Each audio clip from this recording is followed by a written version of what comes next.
Welcome to all. We know that in classroom or at home, we have to deal with children who have different behavioral patterns. Why do some children behave like that? For this, we have to know the context of child development. In today's session, the discussion will be on the topic Context of Child Development. This topic is part of the course BS 1-1 Childhood and Growing Up of B.Ed program. And in this session, we will try to focus upon the different context of child development to explain the theory of bioecological perspective of development, and we will try to examine the impact of media in children's development.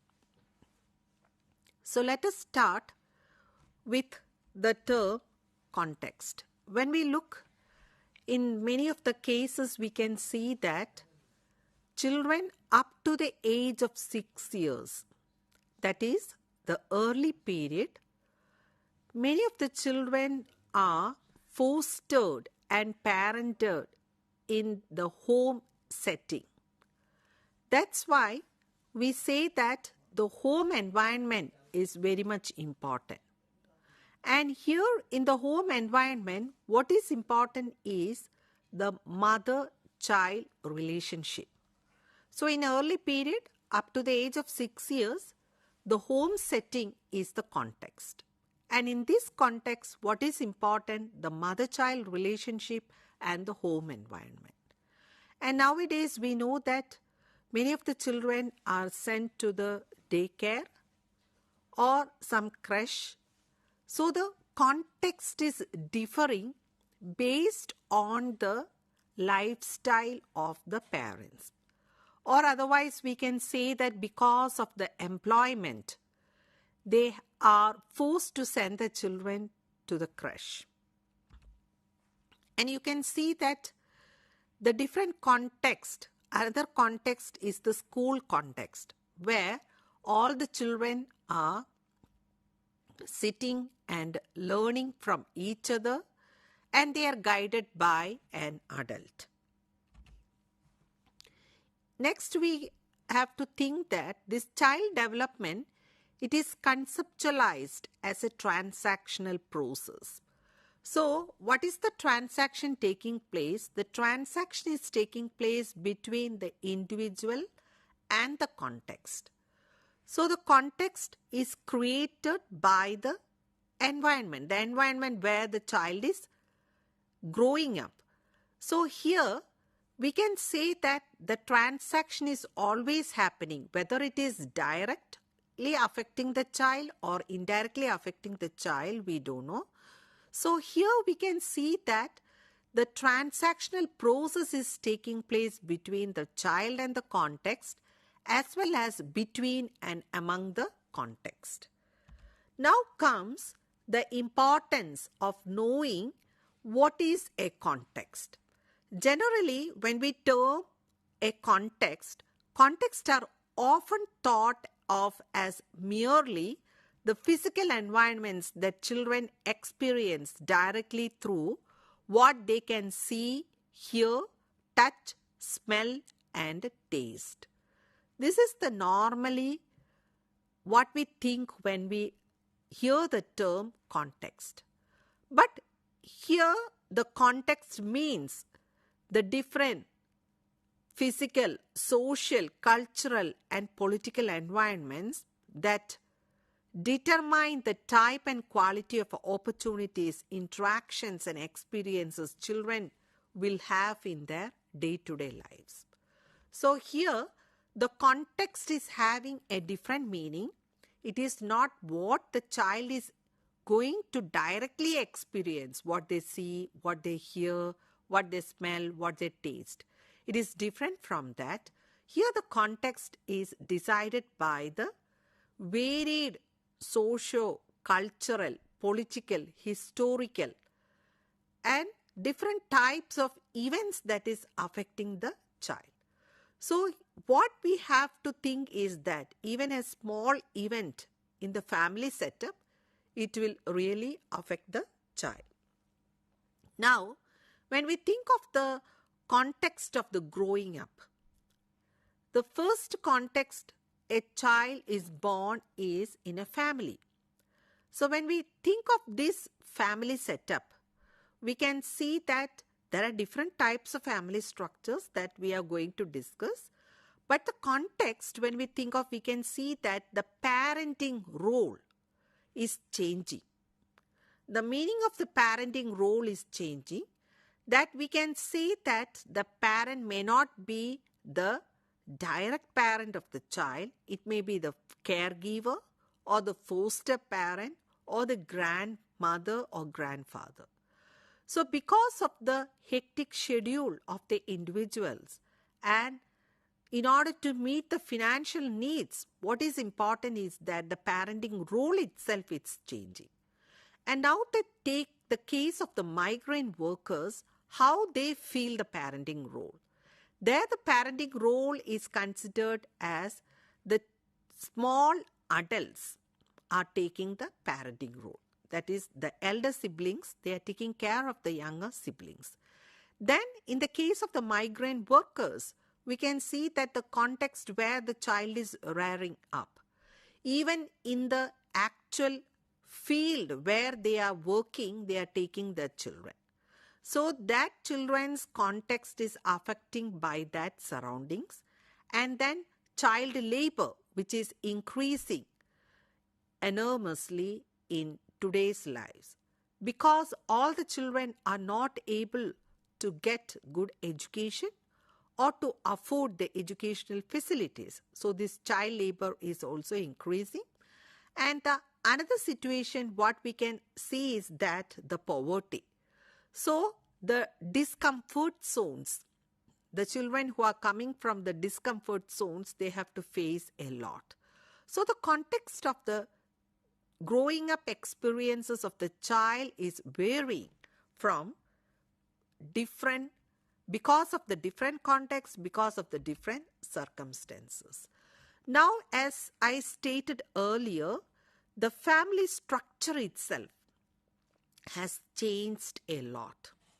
What is about when we think of the ancient family structure, that is the joint family structure, where the children are getting care and comfort either from the parents or the grandparents. But now from the joint family system, it has come to the nuclear family, and even the nuclear family has changed a lot.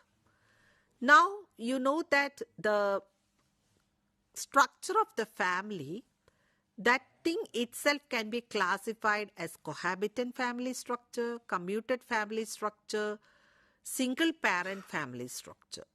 So in many cases, because of the job purposes, the father may be away or mother may be away from the home setting. So the single parent is trying to bring up the children.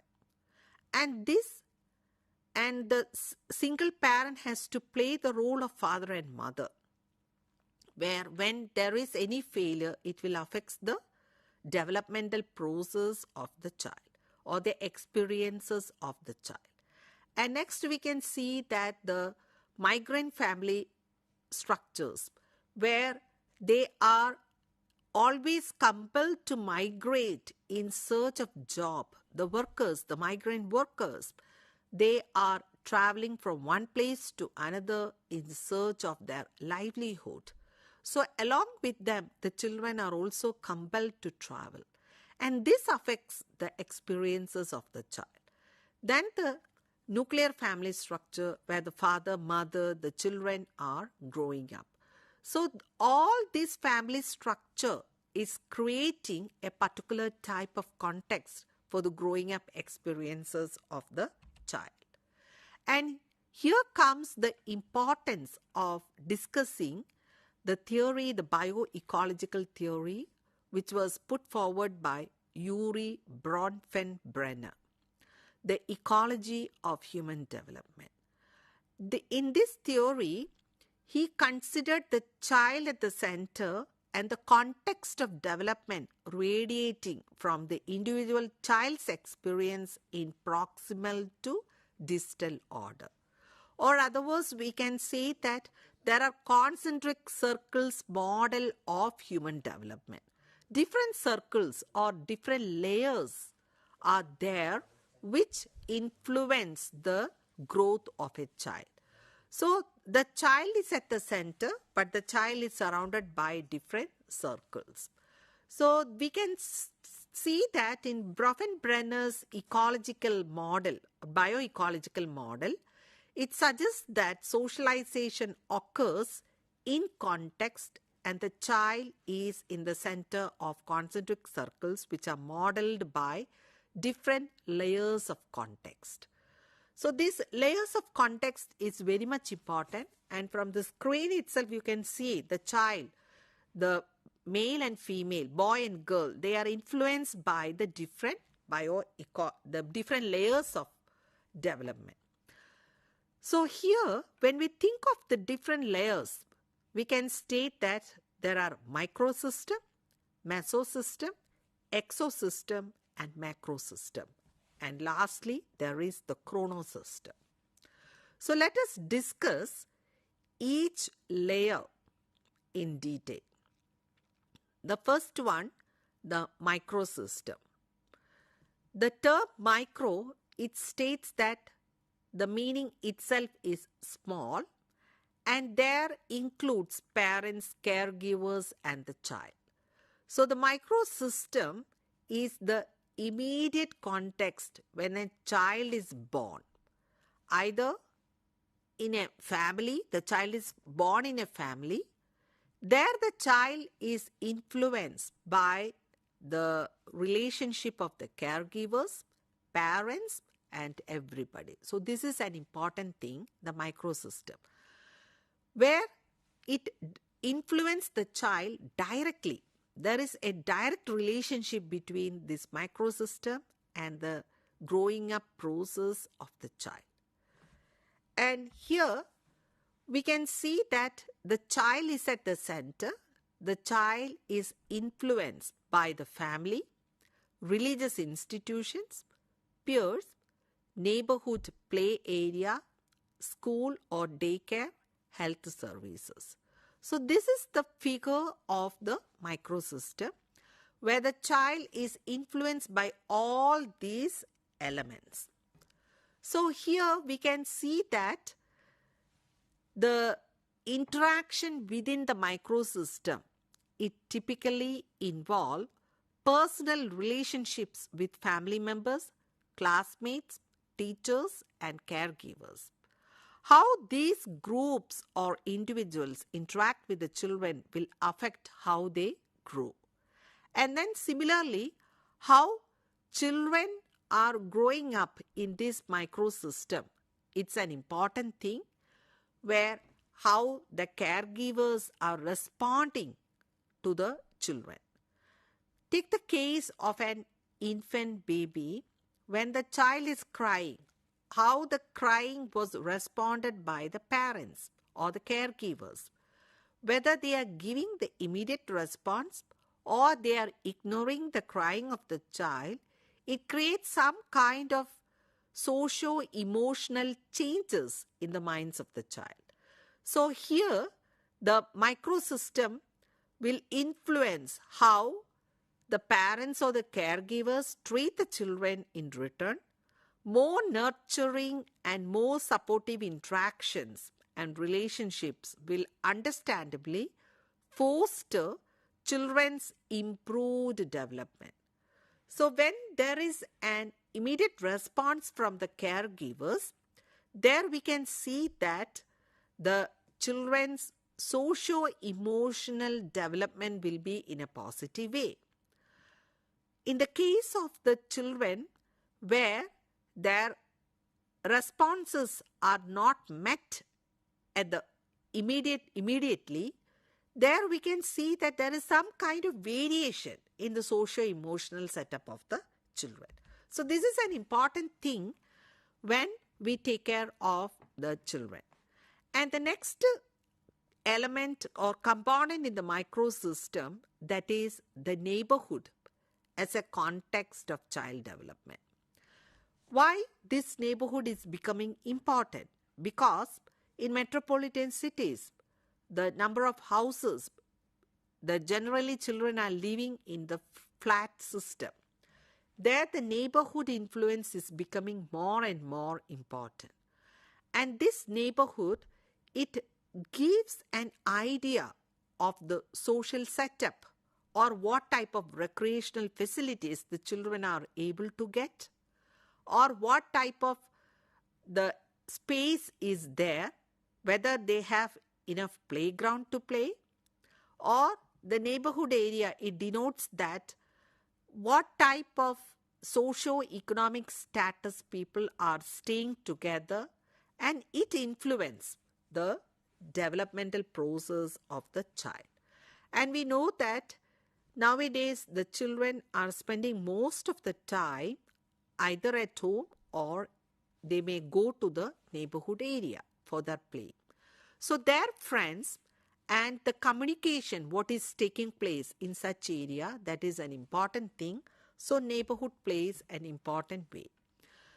And we can see that the neighborhoods, it determine the quantity and variety of physical environments in children's daily lives, the friends which they interact, the adults they will have as role models, the amount of violence and chaos to which they will be exposed, and the schools that they will attend. That is an important thing. We may say that the school is the reflection of the society. So in which place the school is. We know that when we go to a rural school, the atmosphere is completely different from an urban school. So how to deal with such children? It's an important aspect that we have to think. So this neighborhood area and the place or the locality where the school is developing is an important thing. Next, we will discuss about the impact of neighborhood. What is the impact? The quality, quantity and diversity of an access to recreational, social, educational, health, transport and employment services in the community, it directly affects child outcomes as well as the outcomes of their parents. So here we can see that the quantity and the quality of the neighborhood is an important thing. And the socio-economic disadvantage, when the neighborhood area is lying in a disadvantage or a marginalized area, there we can see that the experiences of the child are inversely related to the context. The context and the socio-emotional development of the child will be in a indirect way. So this is an important thing. Next, we can see that the neighborhood social process. Here the social process include the social connections between parents in the neighborhood that encourage trust, support and a shared understanding and norms of behavior. So here we can see that how much we can trust to send our children to the neighborhood area. And when we look in the newspaper, when we go through the newspaper, we can see several events that is happening, mishappenings because of the neighborhood connections. In such context, the mutual support, the trust, and a good neighborhood area is an important thing, where the neighborhood play area influence a lot in the development of the child. And next, when we think that, we can see that the neighborhood socio-economic composition, it affects the quantity and quality of resources that the children are able to get. Take the case, the resources may be the schools, maybe the health centers, the social services, the recreational services. So the neighborhood composition is thought to contribute to community norms regarding both parents and children's behavior. So here, the parents, they have to take care of the child, and the neighborhood area, it is an important thing. It denotes or it influences the quality of the child setup. So we have discussed about the microsystem. Coming to the mesosystem, we can say that the school as a context of child development. So what are the things from the school a child is able to acquire? The child is able to acquire the knowledge and skills, and it depends upon the nature of the school, the organizational climate of the school. The social and emotional growth is totally affected by the school environment.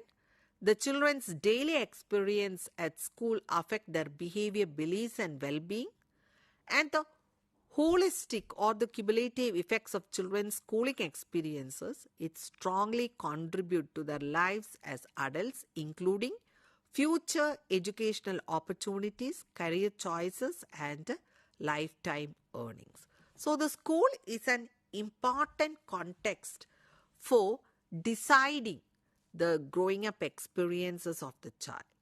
And this mesosystem, we can say that it is the linkages of more microsystem. So we can say that the mesosystem, it contains the relationship between the microsystems. So many of the microsystems are interacting together, which makes the mesosystem. This mesosystem is in essence a system of microsystems and involves linkages between home and school, home and the neighborhood area, and another one in the school. The children are spending lot of time between peer group and family. It's an important thing, and between family and community. How this is influencing the development of the child? Suppose a child's parents, they actively invited the friends of the child, and there is positive interaction between the family members and the child's friends. There occurs a positive relationship, and sometimes the friends of the child are not good and the family members may not be interacting in a positive way. There occurs the negative relationship. We know that when the child's friends, they are not good, there will always occur conflict between the parents and the child. And what is happening, we can see that some kind of disequilibrium is happening in the minds of the child. Next comes the exosystem. This exosystem pertains to the linkages that may exist between two or more settings, one of which may not contain the developing children but affect them indirectly in their growing up processes. So this exosystem, they may not be exerting a direct influence, but they have an indirect influence. And based on the findings of Brenner's people and places, they exert greater influence in the growing up process of children. So the places where the parents are working, it may exert indirect influence upon the child. Suppose a case where the parent is working in a stressful environment, and with that stress carrying over and coming to home and exerting upon the children. So we can see an indirect influence upon the children. So this exosystem, we cannot say that it has no effect as there is no direct relationship, but there is an important influence of the exosystem where the parents work, where they are living. All the things will exert an important influence upon the growing up experiences of children. Next, we are going to discuss about the media as a context of development. So we can say that the media is exerting an important influence, and here I would like to quote American Academy of Pediatric Council on Communications and Media. Because children have high levels of exposure, media have greater access and time to shape young people's attitudes and actions than do parents or teachers, replacing them as educators, role models, and the primary sources of information about the world and how one behaves in it.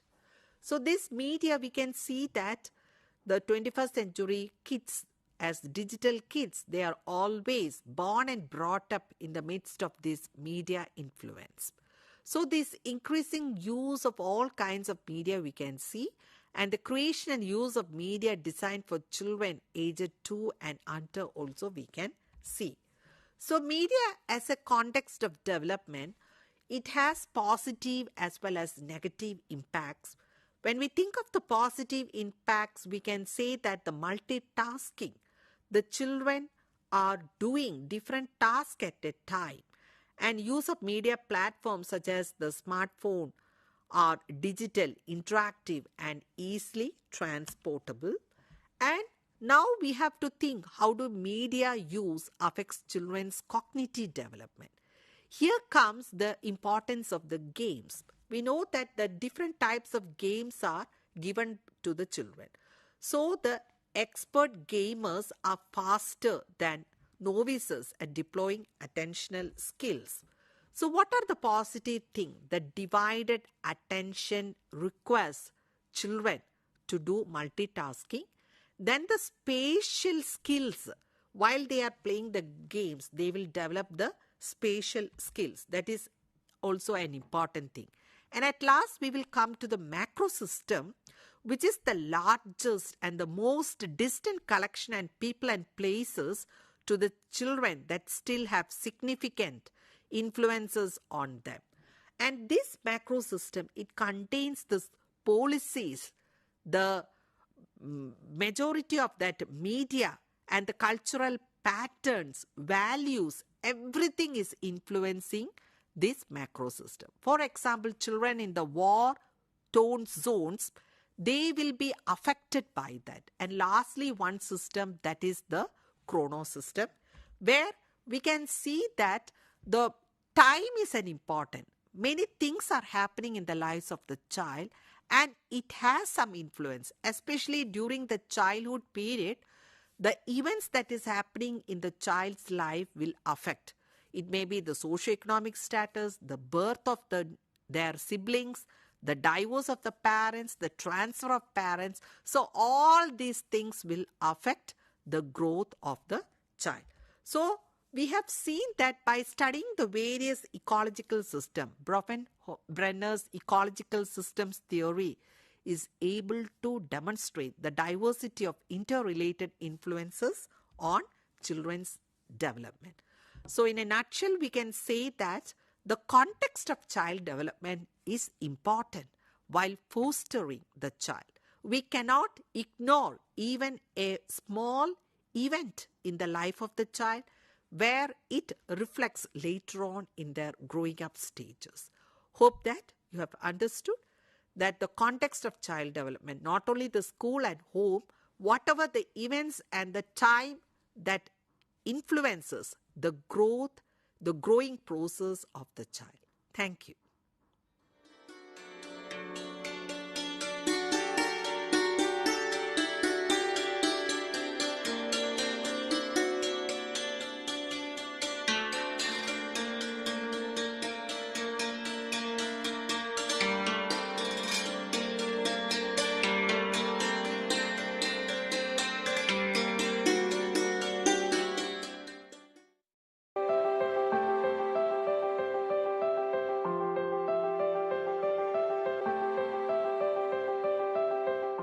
Are you interested in television journalism or radio journalism or online journalism? Or do you want to learn with the flexibility of open learning? Or if you are a working professional, wants to enhance your knowledge and skill with certification in the field of electronic media, then School of Journalism and New Media Study IGNOU offers PG Diploma in Electronic Media for you. This program includes audio and audio-visual program production for radio, television and online platforms. Here are some important details about the program. We have total 8 courses of 32 credits, 6 theory courses, 1 practical and 1 project. Eligibility: bachelor's degree in any subject. Minimum duration 1 year, maximum 3 years. Medium is English, but students can write their examinations, assignments, practical and project in Hindi also. So if you are interested in television,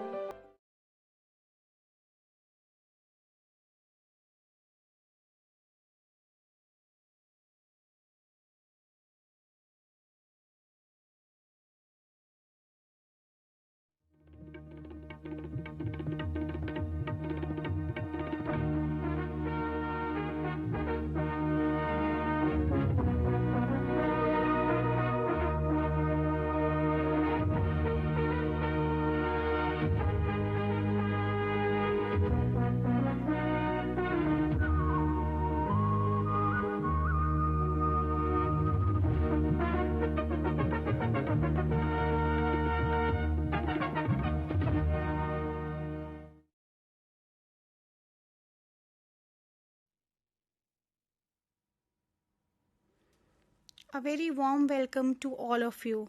Today we will be talking about human trafficking. This is a promotional program of Certificate in Anti-Human Trafficking program. When I say human trafficking, you must be thinking, what is human trafficking? So, human trafficking means that you are recruiting me, you are transporting me, you are harboring me, you are receiving me by fraud, abduction, coercion, by giving money to my parents, by any means which is illegal, and the purpose of human trafficking is also illegal. So if you hire me, if maybe I am working with you as a bonded labor, I am working as a child labor in your factory, I am working as a non-permit person. That means I go from a border to another border. I cross the border without visa and valid papers. I do not have my passports and visa for that country. But still I have been lured, or I have been told that, okay, you will have a very good life somewhere else. So why don't you go with me? And I filtrate the borders just to earn for my livelihood, for my family growth, and for a better future. So I land up in a dingy room where my human rights are violated, my legal rights are violated, and I am tortured, I am suffered, and all atrocities are done against me, and I cannot speak up because I do not have my valid papers. I have done something which is illegal, so I cannot speak up in front of those people. And even if I speak up, sometimes, I have a language barrier. One language to another. In India also, maybe from Delhi to Chhattisgarh, from Bihar to Delhi, from Mumbai. Even if we travel in Delhi, there are different parts in Delhi wherein, you have different languages. So if I am not comfortable in your language, I do not understand your language, it will be very difficult to understand. So this Certificate in Anti-Human Trafficking program was launched in July 2010, and we have also given this program in 2021 on SWAYAM, which is, updated, revised. So we want you to understand what is human trafficking, what are the various contours of human trafficking, and once you understand the gamics of human trafficking, because when I say that human trafficking is an organized crime, I want to tell you that it should be having a professional method wherein the multi-stakeholders action is required to handle the situation of human trafficking, to curb and prevent trafficking. So, human beings are sold and purchased for labor, for blood transfusion, for organ donation, for drug trafficking, for male brides, For vacation, people need human beings for their vacation. As domestic help, they also need human beings. So if you are not following the labor codes, if you are not following the law of the land, the constitutional jurisprudence, the fundamental rights, then you are not following the legal provisions, then you are not a recruiter, but you are a trafficker. So the scheme of this program, will enable you to have a deep knowledge of various rehabilitative scheme of Government of India. When I say the rehabilitative schemes of Government of India, the Government of India and the state governments have come up with a lot of schemes so that the people are out of this vicious circle of poverty and they do not fall trap with a trafficker. But if you are trapped and you want to rehabilitate yourself, then there are a lot of schemes of Government of India and the state governments which you can have and you can come out of trafficking. The program is planned in such a way that the learners will know the different legislations in India regarding curbing human trafficking and what are the reasons for poor implementation of these laws. The program will also develop a practical approach and sensitization towards the issues of human trafficking. Sometimes, we look at the trafficked people with pity, which is not needed. I always tell in all my conferences that please do not pity the trafficked people. They also want to live their life with dignity. So, if you are saying that, you should give some alms to the beggars on the street, no, a big no, because you are not giving it to the beggar on the street. You are giving it to the trafficking industry, which will, take these people for beggary or for beggar. So do not give alms to the people on the street lights. Try to give them food if you want. And the best is that whenever you see a person who is begging, do report it to the local police station to take action, because there are a lot of social schemes. There are a lot of local NGOs working in this area of eradicating poverty. Then you have to understand the issues of human trafficking. Human trafficking is not something, which as a professional I understand, but as a commoner also you should understand. Why I am saying that human trafficking is something which needs to be understood? Because, we are exposing our children to so much of mobile, internet, Instagram is there, YouTube is there, different gaming websites are there where children are using your accounts and, they are accessing your account and they are talking to strangers, they are playing with strangers. So even in home, they are not safe. There are a lot of cases of cyber fraud happening in India. So it is very important that we educate our children. So somebody on the social platform wants to be a friend of your child and you don't know the person's background. You do not know that whether that person is a trafficker or a normal friend who wants to do friendship with your child. So you need to understand what is trafficking. Some people will say, oh, why will my child be trafficked? I come from a very good background. Yes, your child may be trafficked because, child trafficking is there, and child trafficking is also there for porn sites. Child trafficking is also for drugs. Child trafficking is also for hotel industry, for carpet industry, for jewelry making industry, for jewelry making industry, for bangle making industry, for, cigarette and bidi udyog. So it is very important that you understand. It is not that they will see that, okay, you come from a very good background or you come from a vicious circle of poverty background, so you will not be trafficked. A trafficker has no discrimination once it comes for trafficking. You are a prospective person who can be trafficked. You can be easily lured. I tell you that, okay, you have such a photogenic face, So if you work for my company, then you will be able to earn. So the child feels, oh, I'm a 10th pass. I can also work and I can also earn for my living. So if that is not for living, then maybe for my pocket money. My parents are giving me this much of pocket money and I can also earn more. Or maybe, to buy a toy for online, game, Roblox kind of a thing, wherein you earn money. So there are different gaming websites which can lure your child. So the child is exposed. Your father, your brother can also be lured by the trafficker. Maybe they get a very good opportunity by an advertisement on the website, and they apply and they get a job, and they do not understand that the way they are going or they are crossing the border is illegal. They are not educated. Even if they are educated, they are unable to understand the ministry guidelines. So you can tell your father, you can tell your brother that here is a chance of trafficking.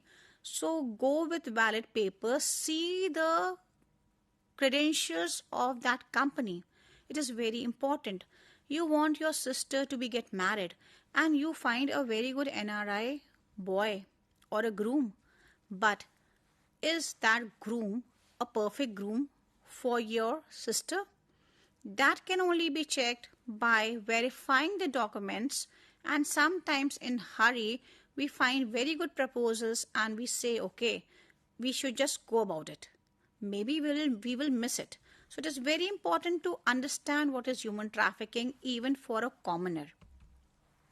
The objectives of this program is to bring awareness and provide comprehensive understanding about human trafficking, to develop functional understanding and coordination amongst learners about various stakeholders, agencies associated with the process of human trafficking, directly or indirectly, to create awareness in the area of law, policy, rehabilitation and prevention aspects of human trafficking amongst the learner, to develop practical skills for learners to engage with the process of understanding, rehabilitation, prevention and reintegration of human trafficking, to prepare well-informed professionals, those working in the government agencies, civil society organizations and corporates, about causes and depthness of human trafficking and the ways for prevention, rehabilitation and reintegration. We have a lot of doctors who are doing this program. We have a lot of border security forces who are doing this program. We have a lot of army personnel doing this program. We have a lot of graduates doing this program, a lot of housewives doing this program. So I want to tell you that human trafficking is something which everybody should know. You should know what is human trafficking, how to prevent your family and your society from being trafficked, and if somebody known to is trafficked, then what should be the cause of action. The duration of this program is 6 months. You can complete this program in maximum 2 years. IGNOU gives you a flexibility that once you are enrolled in any certificate program, then the minimum duration to complete that program is 6 months and the maximum duration to complete that program is 2 years. When I say 6 months and 2 years, that means there are 3 courses, 1 project in this program. So you have the flexibility of completing 3 courses at one go and the project in the next semester, or you can complete 2 courses at a time, then 1 course and then the project. So you have 2 years to complete this program, but after 2 years you do not get extension, so please try to complete the program in 2 years. Then this program is offered in English and Hindi, very important aspect, because we know that this education about human trafficking needs to go to every nook and corner, so this program is offered in English and Hindi both. Next is the evaluation methodology. We have kept assignments for each course. Then we have 1 project, and term and examination is for 3 papers. So 30% is the internal assessment, 70% for the term and examination, and 100% for the project.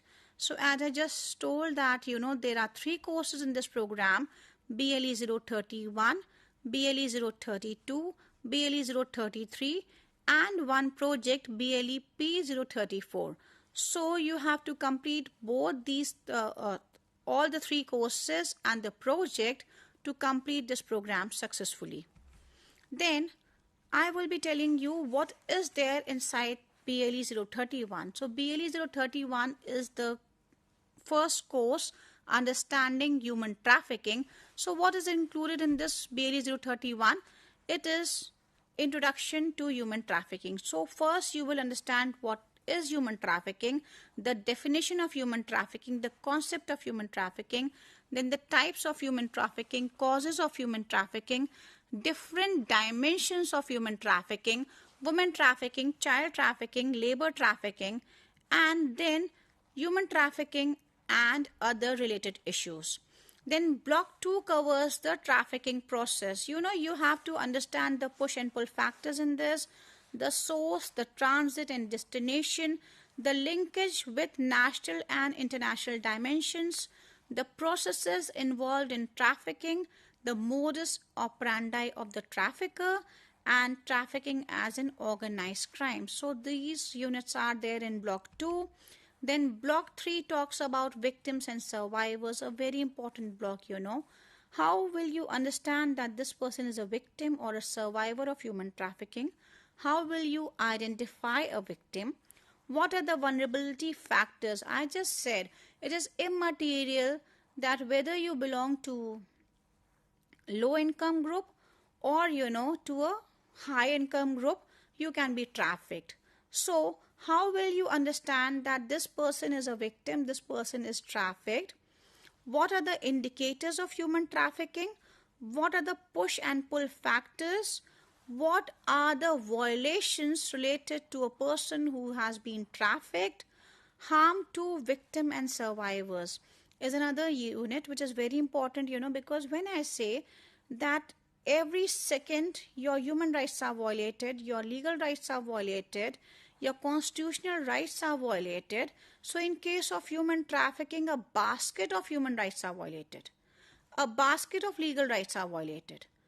So it is a serious offense which needs a multi-dimensional approach from all the stakeholders and an understanding at the level of family, then from society, neighborhood, and then from the state and from the central government. So the multi-dimensional approach is very important in addressing the issues of human trafficking. Block 4 talks about traffickers and exploiters. I just told you that the traffickers are not somebody, who are just a businessman or somebody who is a recruiter. A trafficker is a person who has committed crime. So how will you profile offenders? What are the indicators of demand and the economics of human trafficking? Very important to understand the economics of human trafficking, because when I say economics of human trafficking, if there is a demand for porn websites or porn sites, then pornography is there. If there is a demand for big R, then yes, big R is there. If there is a demand for organs, then yes, organs are there to be sold and purchased.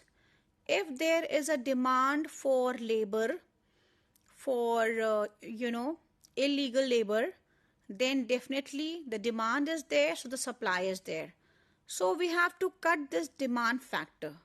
How will you cut this demand factor in case of human trafficking is very important to understand. So in case of poverty, education will cut the demand for being a person vulnerable, because once you are educated, your vulnerability reduces. Once you start living your life with dignity and worth, you cut this point of being vulnerable. Then if I remove the vulnerability of your caste, creed, language, of your religion, of your origin, then also the vulnerability reduces. If you are outside the vicious circle of poverty, then also the vulnerability reduces. So how will we address the issue of demand and supply? supply is there because we are an overpopulated country, but supply should be taken care in terms of positive sense. So we should have employment for all. We should have a good living condition for all. Then there will be no case of human trafficking. Then course 2 talks about BLE 032, law policies and institutional response to human trafficking. So now you in BLE 031, you understood what is trafficking, the legal dimension of human trafficking, the economic dimension of human trafficking. You are understanding the source, transit and destination of human trafficking, then push and pull factors of human trafficking. You are able to identify the victims. In BLE 032, you talk about the international and national legal regime, the state legislations, the special institutions, the government policies, including orders, circulars, and provisions. Then Block 2 talks about law enforcement agencies, roles and functions, role of NGO, role of police officers, best practice models, role of doctors, role of judges, role of army people, role of border security force, role of people who handle any case of calamity. So the role is very important because once you understand your role, you will be able to address the issue. Then Block 3 talks about justice delivery process. How will you look at a case of human trafficking? What are the functions of judiciary, the legal aid and service right, victim rights and witness protection mechanism, a very important aspect. Till you understand what are the victim rights, you start thinking that human beings who are trafficked are victims of trafficking and not as criminal. You will have to discriminate them. So once you have this discrimination in your mind, as a protection officer, as a judicial magistrate, as a doctor, as a police officer, as an NGO, your mindset, your perspective will change. Then what is victim-centric approach is very important. Best interest of the victim is very important. So you have to understand what is best for the victim. Maybe all the rehabilitative schemes are not best for all. So you have to see who is the victim and then plan accordingly. Synergy is Block 4, very important aspect. You know, when I told about synergy, response to human trafficking is very important. Why synergy is needed? Best models of synergy, impact of synergy and field visit. When I talk about synergy, I was just saying that, you know, how will a protection officer look at a case of human trafficking? How will a judge look at the case of human trafficking? How will a NGO look at the case of human trafficking? How will a rehabilitative scheme implementation mechanism look at a victim of human trafficking is very important. And synergy is important between these divisions, or, you know, amongst these divisions, between these divisions, so that they work in a multi-dimensional approach. So if they are able to address the issue of human trafficking in a multi-dimensional approach, then they will be able to reintegrate the victim in the society. BLE 033 talks about rehabilitation and prevention. Rehabilitation, the process of rehabilitation, the restoration scheme, the repatriation schemes, the role of different stakeholders, indicators of rehabilitation, prevention scheme, then strategies in prevention, preventing re-trafficking. Re-trafficking is something, you know, that you are trafficked again and again. So it is important that you prevent re-trafficking. And what are the indicators of preventing? What are the existing models in prevention and rehabilitation is Block 3. We have national models, we have international models, then we have media and human trafficking, then field visit, and then how can you develop your own model? So as a learner, after reading this course, how will you develop your own model to address the issues of human trafficking in your own capacity? Then interpersonal communication skill is Block 4, a very important block. How will you interview? How will you interrogate? How will you counsel? What are the best practices? And a mock exercise. So as a law officer, as a judicial officer, as a police officer, how will you deal with the cases of human trafficking is very important to understand. Then trafficking and development. How will you relate trafficking with development? How will you provide social security and integrated development to the victims of human trafficking? Information and communication technology in human trafficking. Then human trafficking, a social concern, is very important. So all these things are there. Then there is a project which will give you a practical exposure. So as a doctor, as a medical person, I have a different orientation. But when I will know about all these things, I will be able to address the issues of human trafficking. Maybe I will be able to understand the contours of human trafficking and then provide medical facility to the victims of human trafficking in a holistic way. So he will not be just a patient, but as his human rights are violated, legal rights are violated, constitutional rights are violated every second. So I will have an approach wherein I will address all these issues so that the person is not re-trafficked. So for the project, whoever will enroll will send me the topic for approval, and then once the topic is approved, you have to prepare the synopsis in this. Your synopsis will also be sent to the program coordinator, and then the project will be submitted to the project section, student evaluation division. Now we also have a way wherein you can submit online projects also. So you have to complete 3 assignments, you have to complete 1 project, and you have to write 3 paper exams. So after this, you will be able to complete this program, and it is very important that all the people who are listening to me should really understand what is human trafficking. How can they prevent themselves from being trafficked? How can they prevent their family members from being trafficked? How can they educate their children about human trafficking? How can they educate their society about human trafficking? As a medical person, what are your roles and responsibility in case you have to visit a person who has been trafficked? So if a person comes for medical aid, or as a law officer, how will you address the issue of human trafficking? As a beat constable, how will you address the issue of human trafficking in your area? How will you address the issues of human trafficking as a common citizen?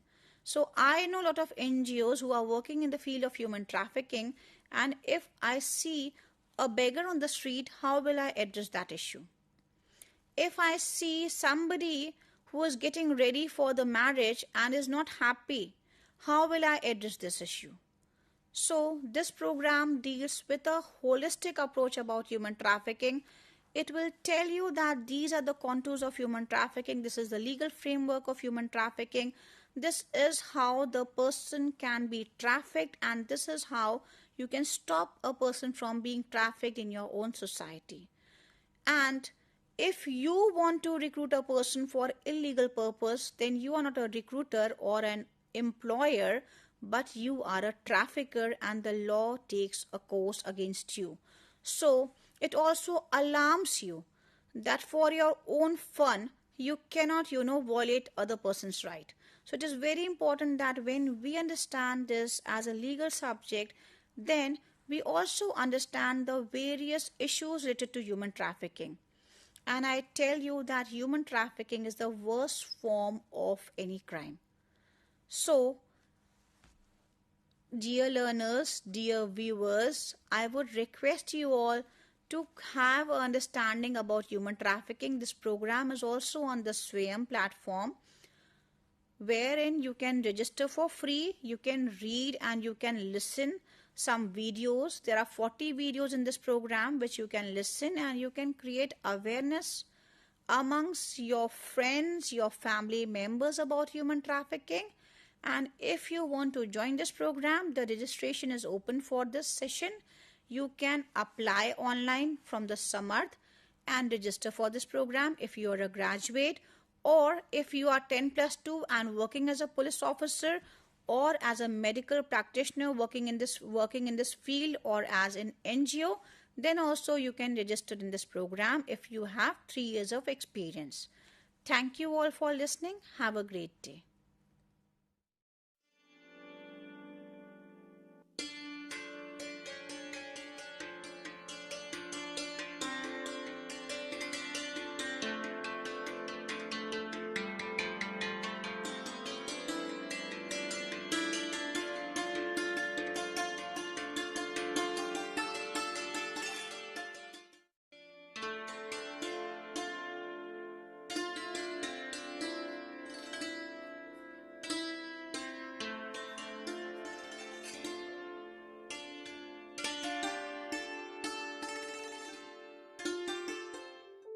Do you wish to be part of a television studio like this, or any other media system? Or already part of any media system, want to enhance a new set of skills? Welcome to School of Journalism and New Media Studies. Here in the School of Journalism and New Media Studies, we are offering program for all set of people to learn and enhance their media skills. The vision of School of Journalism and New Media Studies is to generate a new set of professionals in the area of media and communication studies with understanding about role of media in the national development and global understanding. We offer innovative programs in the field of journalism and mass communication that sets a benchmark of high quality learning and teaching process at the national level. We offer these programs across the country with the help of our regional network as well as study center. Same manner, many of our programs are offered through online mode with a sophisticated learning management system. SOGNMS offers programs from PhD in journalism and mass communication till certificate level. We have masters in journalism and mass communication. The eligibility is bachelor's degree, and we are introducing this program in 3 languages: Hindi, Tamil and English. Students from national and international students can join either through online mode as well as in the distance mode. We have 4 postgraduate diploma programs, specialized areas in the field of development communication, digital media, electronic media, and journalism and mass communication program. And all these 4 programs are available in distance mode. 2 programs are available in online mode, development communication and digital media. And we have specialized certificate program in community radio. IGNOU employs various media and communication tools for better teaching and learning process. School of Journalism and New Media Studies utilizes this media system for delivering all our programs. Come and join with us for exploring a new career and enhance your media skills.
अजीज़ तलबा व तलबात और अजीज़ नाजरीन, आदाब।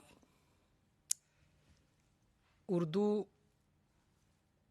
ज़बान अपने वजूद में आने के दौरे अव्वल से ही आवाम की तवज्जो का मरकज़ बनी रही है। जैसे दीगर ज़बानों का अगर मुताला किया जाए या दीगर ज़बानों से इसका मुआजना किया जाए तो हमें ये मालूमात फ़राहम होती है कि उर्दू में भी पहले शायरी वजूद में आई और नस्र का इर्तिका कुछ बाद में होता है।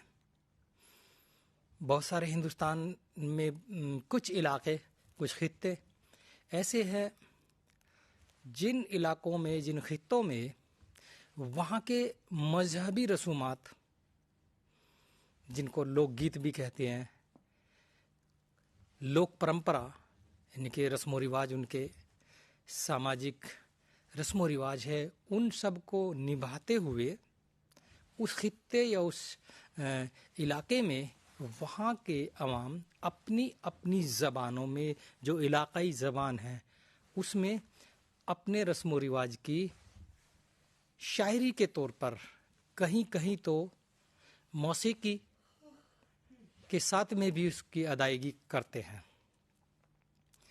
तो चूँकि उर्दू शायरी में मुख्तलिफ असनाफ़ हैं, जैसे कसीदा, मसनवी, मरसिया, नज़्म, गज़ल वगैरह वगैरह। लेकिन अगर इन सब असनाफ़ का बागौर मुताला किया जाए तो हमें ये मालूम होता है कि उर्दू भी एक कदीम सिन्फ है, जिसका आगाज़ वैसे तो शुमाली हिंद से ही तस्लीम किया जाता है, चूँकि शुमाली हिंद में 12 मासे के उन्वान से 12 मासा एक नज़्म, तवील नज़्म लिखी गई।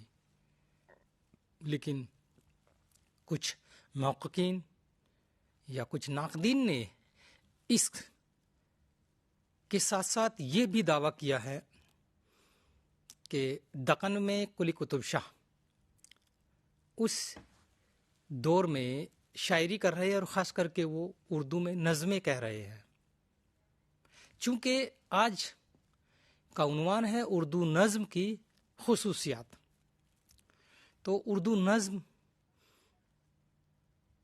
का इर्तिक़ा, इसका आगाज़, इसकी खुसूसियात, इसके अहम नज़्म निगार शोरा, उनकी अपने खुसूसियात, किस बिना पर उन्होंने नज़्म निगारी का आगाज़ किया, अपनी नज़्म निगारी के ज़रिए आवाम को, अहले मुल्क को और दीगर अफराद जो यानी कि उर्दूदां नहीं भी है उनको भी कैसे मुतासिर किया, इन सब पर सरसरी नज़र डाली जाएगी। चूँकि 12 मासा शुमाली हिंद में एक तवील नज़्म की शक्ल में मंज़र-ए-आम पर आती है और इसमें एक ऐसी खातून का जो उसका ज़िक्र किया जाता है जिसके शौहर, जिसके खाविंद उससे दूर, बहुत दूर रोज़गार की या मुआसे तलाश में या अफवाज में भर्ती होकर के, वो दाखिल होकर के अपनी अहलिया से दूर होता है, तो वो हिंदुस्तानी अहलिया कैसे अपने 12 साल के 12 महीनों का जिक्र अपनी बिरह के तौर पर करती है। यानी कि जब वो उससे दूर होता है तो उसकी याद उसको सताती है और उसके लिए यानी कि हिंदी महीनों का जिक्र करती है। हर महीने में जो हिंदुस्तानी रस्म व रिवाज है, जैसे सावन के महीने में झूले डाले जाते हैं, फागुन के महीने में रंग और होली मिलन, होली खेलना, तो ऐसे ही हिंदुस्तान चूँकि मुख्तलिफ रस्म व रिवाज का मुल्क है, ये यहाँ पर कुछ त्यौहार, कुछ रस्म व रिवाज ऐसे हैं जो मुश्तरका तौर पर सभी इसको मनाते हैं। तो 12 मासा में उस खातून यानी कि हिंदुस्तानी खातून के उस दर्द को, बिरह के उसके जो उसका दर्द है उसको कैसे 12 मासे में उसको बयान किया गया है।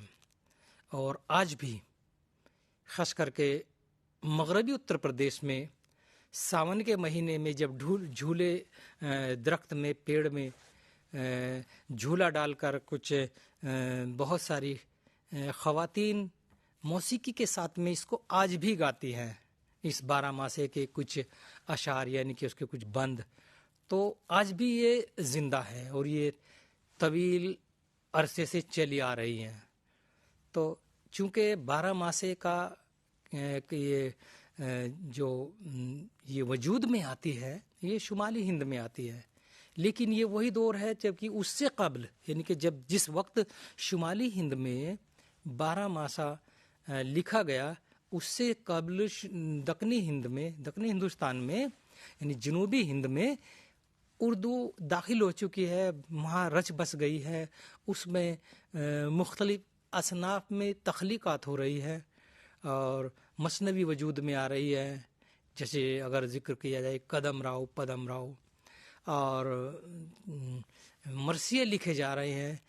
अगर उर्दू असनाफ ने सबसे ज़्यादा तरक्की की है तो दक्कन में मरसिए ने की हैं, चूँकि उसकी वजह ये रही है कि जनूबी हिंद के जो तीनों मुस्लिम रियासतें थी, उनके जो हुक्मरां थे वो शिया थे और वो उन्होंने इस उनके मरसिए की सिनफ को बहुत फ़रोग उनके दौर में, उनके अहद में जो हासिल होता है।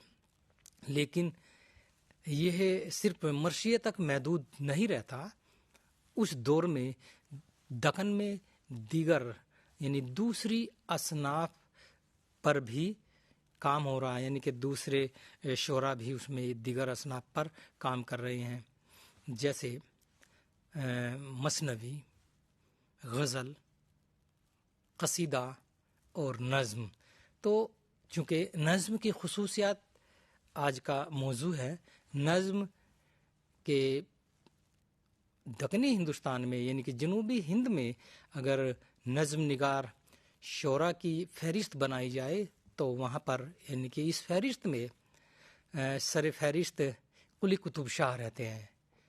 कुली कुतुब शाह के सर ये भी जाता है कि वो उर्दू के पहले साहिब दीवान शायर हैं और चूँकि उनके कुलियात में मुख्तलिफ यानी कि बहुत सारी नज़में हैं जो आज भी उनका कुलियात दस्तयाब है। उसको अगर हम मुताला करें तो उनकी नज़्म के उन्वानात जो उन्होंने नज़मों में उन्वानात जो मुंतखब किए हैं उनसे हम वाकिफ़ होंगे।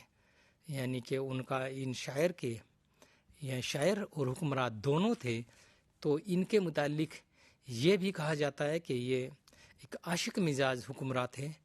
इसी वजह से इन्होंने उर्दू में शायरी शुरू की और उर्दू शायरी ने इनके दौर में बहुत फ़रोग पाया, यानी कि इनको उर्दू शायरी को फ़रोग हासिल होता है। ख़ुद इनकी नज़मों के उन्वानात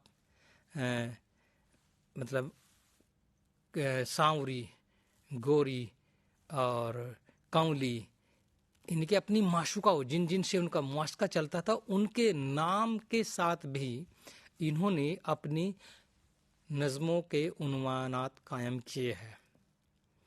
और चूँकि नज़्म की खुसूसियात पर बहस हो रही है, बात चल रही है, तो नज़्म इनके कुलियात से हमें इनके कुली कुतुब शाह के कुलियात का मुताला करने पर हमें ये बात मालूम होती है कि उस अहद में इन्होंने यानी कि कुली कुतुब शाह ने जो नज़में लिखी अपने अहद के जो अशिया थी उनके कीमतों का भी हमें मालूम होता है। यानी कि उस अहद में चावल, गेहूँ यानी कि गुंदुम और दाल, घी, इन सब के जो कीमतें थी उस वक्त में, उस दौर में, उन सब से भी हम वाकिफ़ होते हैं। इसके अलावा कुली कुतुब शाह के अहद में जो दीगर सियासी हलचल, सियासी जो रसूमात थी, उन सब का उनकी नज़मों का मुताला करने से हमें मालूम होता है और उस अहद की सियासी, समाजी, इक़्तिसादी इन जो रसूमात है इनसे हम अच्छी तरह वाकिफ़ हो जाते हैं कि उनकी नज़मों में उन रसूमात को बयान किया गया है। तो नज़म की एक ख़ासियत ये भी है कि नज़म चूँकि शायर के मुतालिक ये कहा जाता है और जो बिल्कुल दुरुस्त है कि शायर अपने अहद का तर्जुमान होता है। ये बिल्कुल बात 100% सच है, क्योंकि शायर मुआसरे में, आवाम में, जिस खित्ते में रहता है, जिस मुल्क में रहता है, तो उस मुल्क, उस खित्ते, उस मुआसरे के सियासी, समाजी, इक़्तिसादी, इन सब का बगौर वो मुताला करता है, क्योंकि शायर का जहन कोई मामूली जहन नहीं होता। शायर के जहन के बारे में, यानी कि शायरी के बारे में अफलातून ने भी उसकी जो डेफिनेशन की है, उसकी तारीफ़ की है, वो यूँ की है कि जब शायर कोई शायरी उसके जहन में आती है तो वो मामूली आदमी उस वक्त नहीं होता, उस पर गैबी जो कैफियत है वो तारी हो जाती है। यानी कि जब वो शायरी करता है तो उसमें देवीय कुछ उसमें असर आ जाता है। तो यहाँ तक अफलातून ने बोला है।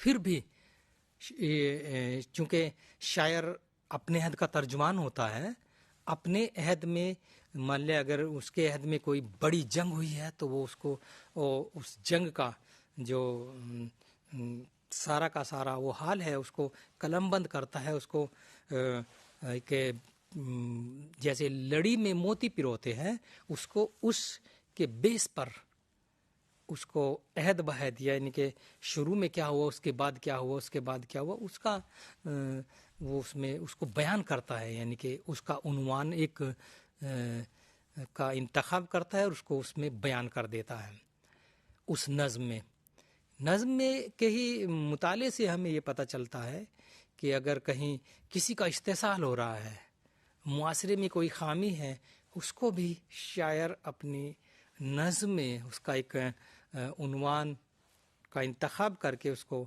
पेश कर देता है। बहुत सारे, एक नहीं कई ऐसे हमें नज़्में उर्दू शायरी में हमें देखने को मिल सकती हैं। जैसे कुली कुतुब शाह से अगर यानी कि जनूबी हिंद से निकलकर अगर शुमाली हिंद में आए तो शुमाली हिंद के पहले हमें नज़्म निगार नज़ीर अकबराबादी मिलते हैं, जिन का अगर उनके कुलियात या का मुताला किया जाए, उनको बगौर उसके स्टडी की जाए तो हमें पता लगता है, पता चलेगा कि उनके यहाँ भी, यानी कि नज़ीर अकबराबादी के यहाँ शुमाली हिंद में जब उन्होंने शायरी शुरू की, क्योंकि वो दौर शुमाली हिंद का नज़ीर अकबराबादी के अहद वो अहद है जब दिल्ली में दो बड़े शायर जो उर्दू गज़ल कह रहे हैं, एक उन्हीं का हम असर है मोहम्मद रफ़ी सौदा जो कसीदे का बड़ा शायर है, लेकिन नज़ीर अकबराबादी ने अकबराबाद यानी कि उस वक्त आगरे का नाम अकबराबाद हुआ करता था,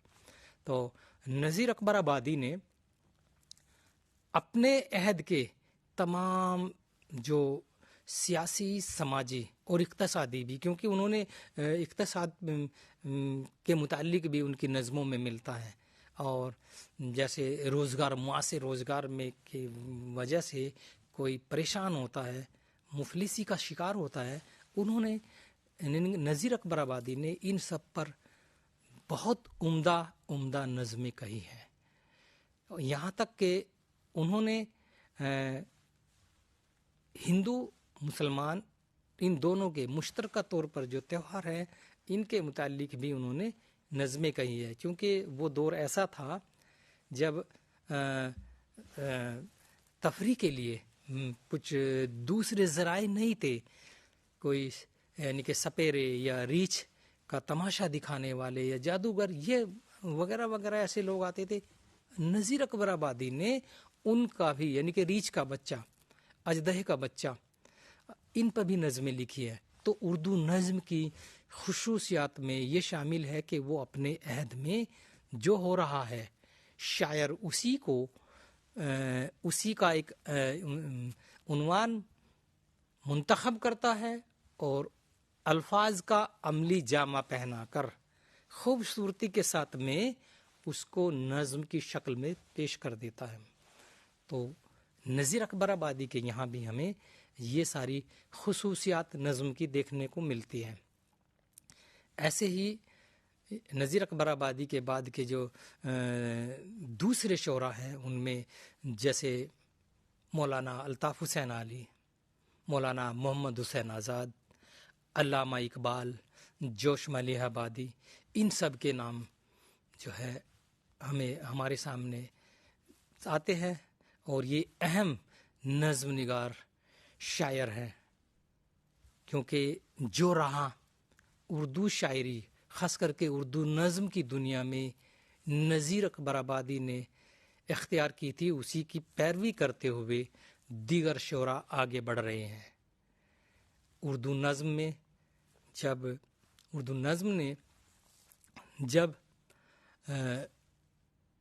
हाली और मोहम्मद हुसैन आज़ाद इन दोनों ने उर्दू नज़्म निगारी में कदम रखा तो वो दौर हिंदुस्तान में एक सियासी हलचल का दौर रहा है।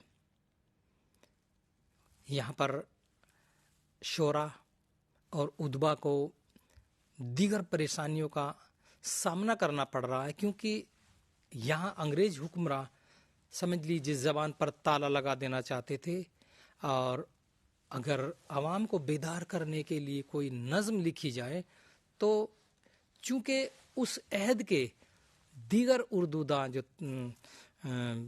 अफराद थे वो उसको अंग्रेज हुक्मा के सामने, यानी कि हाकिम की जमा हुक्मा होती है, हुक्मा के सामने उसको कहते हैं कि मिर्च मसाला लगा करके उसको पेश करते थे, और ये उस शायर की शिकायत करते थे कि ये हिंदुस्तानी अवाम को जागृत करना चाहता है, बेदार करना चाहता है, लिहाजा इस पर पाबंदी लगाई जाए।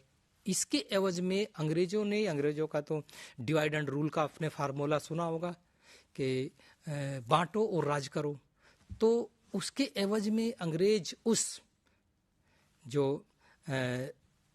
फर्द को जो नज़्म की मुखालफत कर रहा है, नज़्म निगार शायर की शिकायत कर रहा है, उसको कुछ नजराना देते थे। तो ऐसे उर्दू नज़्म ने तहरीक आज़ादी यानी कि हिंदुस्तान की जंग आज़ादी में बढ़ चढ़ कर हिस्सा लिया।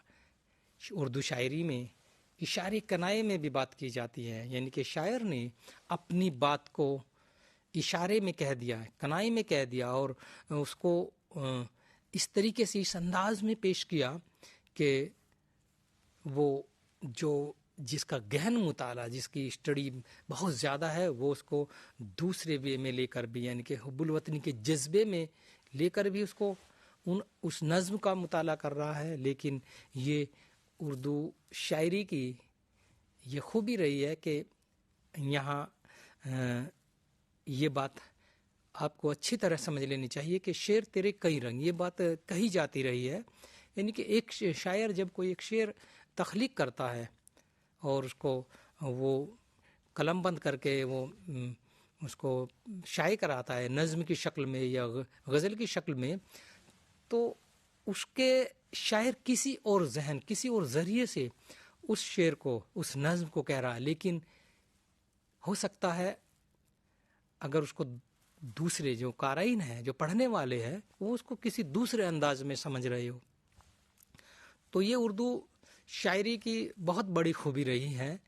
और नज़ीर अकबर आबादी के बाद में चूँकि एक दूसरा बड़ा नाम है जो तंज़ो मज़ाह की दुनिया में बहुत उनका नाम है, और चूँकि उनके मुतालिक कहा भी जाता है कि उन्होंने हमेशा अंग्रेज़ी हुकूमत की मुखालफत की और उसके लिए उन्होंने बहुत सारी ऐसी नज़में लिखी और कौम को बेदार करने की कोशिश की। उनका नाम है अकबर इलाहाबादी। चूँकि वो बड़े ओहदे पर थे, उनकी जितनी भी नज़में हैं, यानी कि बेशतर नज़में उनकी इसी अंदाज में हमें देखने को मिलती हैं कि वो अपनी बात कह रहे हैं और अंग्रेज़ की मुखालफत भी हो रही है, लेकिन तंज़िया तौर पर तंज़ कर रहे हैं। तंज़ो मज़ा के वो बड़े शायर माने जाते हैं, उस अंदाज में वो शायरी करते हैं। और इनकी एक नहीं बेशतर नज़में हैं जो हमें ये सिखाती है, उससे हमें ये मालूम होता है कि उर्दू में इस तरह की शायरी भी की जा सकती है। अपनी बात को कह दीजिए और ऐसे अंदाज में कहिए कि उसको बुरा न लगे। अगर उसको वो बुरा लग रहा है तो उसके दूसरे माने मफहूम के तौर पर उसको जो है मुतमईन किया जा सकता है, उसको समझाया जा सकता है। ऐसे अकबर इलाहाबादी ने बहुत सारी नज़में कही हैं अंग्रेज़ों के जब दिल्ली में आते हैं, उस पर भी नज़म लिखी है। और मुस्लिम ख़ातून को उनको एक जैसे पर्दा अगर उनको नहीं कर रही अंग्रेज़ी ख़वातीन की देखा देखी, हिंदुस्तानी जो मुस्लिम ख़वातीन हैं वो पर्दा नहीं कर रही हैं, तो उसके मुतालिक भी उन्होंने नज़म कही है और बेदार किया है कौम को। तो अकबर इलाहाबादी के बाद में यहाँ दूसरे ऐसे शायर हैं अल्ताफ़ हुसैन अली, जिन्होंने इस सिन्फ पर सबसे ज़्यादा ज़ोर दिया। तहरीक आज़ादी और दीगर उनके यहाँ अनासिर हमें देखने को मिलते हैं, यानी कि हुब्बुल वतनी। उनके यहाँ हुब्बुल वतनी का जज्बा तो उनके यहाँ कूट कूट कर भरा है। उन्होंने उन्वान तय करने के बाद में, यानी कि तरही मुशायरे की बुनियाद मौलाना अल्ताफ़ हुसैन हाली और मौलाना मोहम्मद हुसैन आज़ाद ने लाहौर में डाली। और चूँकि उस वक्त उस ज़माने में लाहौर में अमन था दिगर हिंदुस्तान के दिगर खित्तों के मुकाबले, तो वहाँ उर्दू शायरी एक यानी कि ख़ास करके नज़्म को बहुत फ़रोग़ हासिल होता है। और इन्होंने अपने अहद के, अपने खित्ते के को जो उनके मसाइल है, उनके जो परेशानी है, जो कुदरती जो दुश्वारियाँ हैं, उनको पेश किया है। बरसात का मौसम, उसको इन्होंने पेश किया है। और उनके यहाँ हुब्बुल वतनी, इन सब पर उनके यहाँ नज़में हमें देखने को मिल जाती है। इनके बाद में मौलाना मोहम्मद हुसैन आज़ाद के यहाँ भी उर्दू नज़्म में ऐसी खसूसियात हमें देखने को मिल रही है जो उसमें उस अहद की, उस यानी कि अंग्रेज़ी अहद की जो दुश्वारियाँ थी, हिंदुस्तानी आवाम परेशान था, उसको उन्होंने उसमें पेश किया है। और अल्लामा इकबाल तो शायर मशरिक़ कहलाते, उनके यहाँ तो बहुत सारे, यानी कि उनका तो एक नज़्म का उन्वान ही सारे जहाँ से अच्छा हिंदोस्तां हमारा, और बच्चों का गीत। उनके अल्लामा इकबाल इतने बड़े उर्दू के शायर हैं कि उनके यहाँ हिंदुस्तानी अनासिर और मजहबी अनासिर उनके यहाँ हमें बहुतायत से मिलते हैं।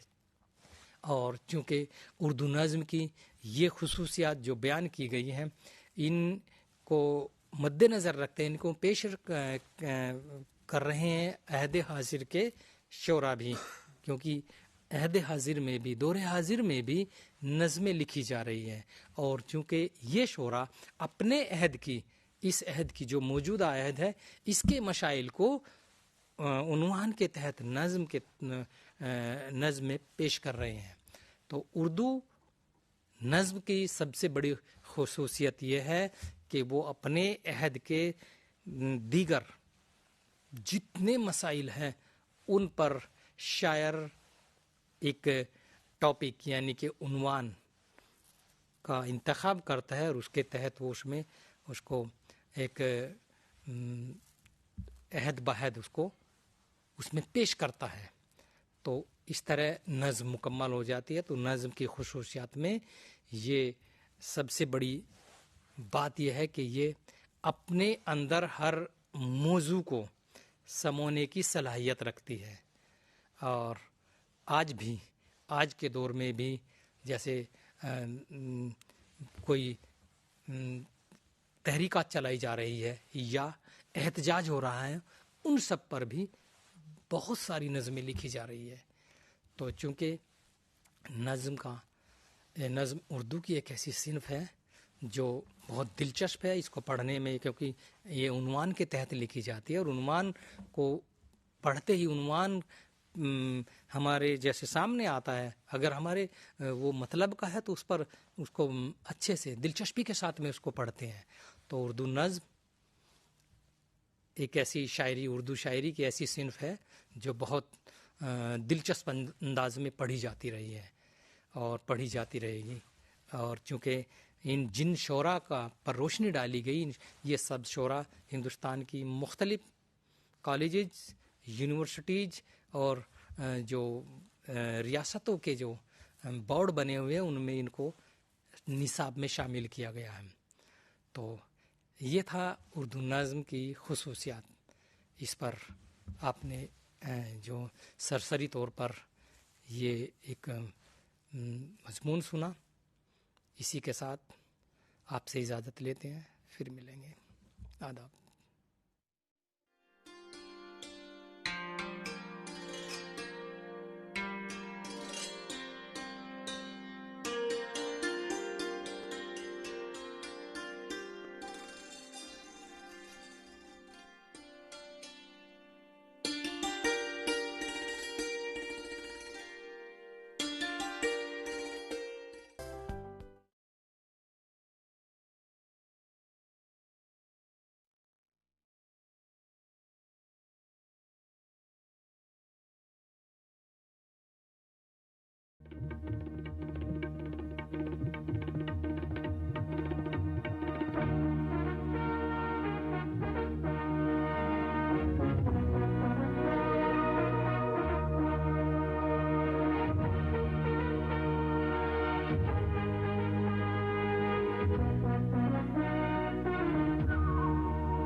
सभी को नमस्कार। आज आप जिस विषय के बारे में जानेंगे वह है आयोजन की विशेषताएं। आयोजन, जैसा कि हम सभी जानते हैं, और हर व्यक्ति अपने जीवन में छोटे बड़े आयोजन में सम्मिलित होता है, चाहे वह हमारे दैनिक जीवन से संबंधित हो, सामाजिक जीवन से संबंधित हो, या किसी भी प्रकार के आयोजन होते हैं। हम उसको व्यवस्थित तरीके से आयोजित भी करते हैं और उसमें शामिल भी होते हैं, आयोजन का भी हिस्सा बनते हैं और उसमें सम्मिलित भी होते हैं। आज आप आयोजन की विशेषताओं के बारे में जानेंगे। जैसे हर व्यक्ति के अपने गुण होते हैं, अपनी विशेषताएं होती हैं। जैसे कि अगर हम मान लीजिए बहुत अच्छे श्रोता हैं, कोई लेक्चर है जिसको हम सुन रहे हैं अच्छे से और हम उसको गंभीरता पूर्वक सुन के याद कर रहे हैं और हमें वो याद रहता है, तो इसका अर्थ है कि हम अच्छे श्रोता हैं। ठीक उसी प्रकार से आयोजन जो एक बहुत बड़ी गतिविधि है, जो कि जिसमें बहुत सारे लोग सम्मिलित होते हैं, उसकी अपनी कुछ खास विशेषताएं हैं। वे विशेषताएं कुछ प्रमुख इस प्रकार हैं, जैसे कि बातचीत नेटवर्किंग के लिए मंच, विशिष्टता एवं विनाश, मनोरंजन समारोह एवं अनुष्ठान, श्रमिक सघनता, विक्रेताओं के समूह कार्य के लिए नेटवर्किंग का कार्य, निश्चित समय पैमाना, वित्तीय योजना, माहौल, रचनात्मक बढ़त, वाह कारक का निर्माण करना, आयोजन को सुचारू रूप से संचालित करना और सुनिश्चित करना, जोखिम को कम करना, आयोजन के दर्शकों को अधिक से अधिक आनंद और लाभ प्रदान करना। ये कुछ प्रमुख विशेषताएं हैं संक्षिप्त में, जिनके बारे में आगे आप विस्तार से जानेंगे। आमतौर पर आयोजन बहुत महंगे होते हैं और लंबे समय के होते हैं। उनकी समयावधि जो है वो कभी कम होती है, कभी अधिक होती है।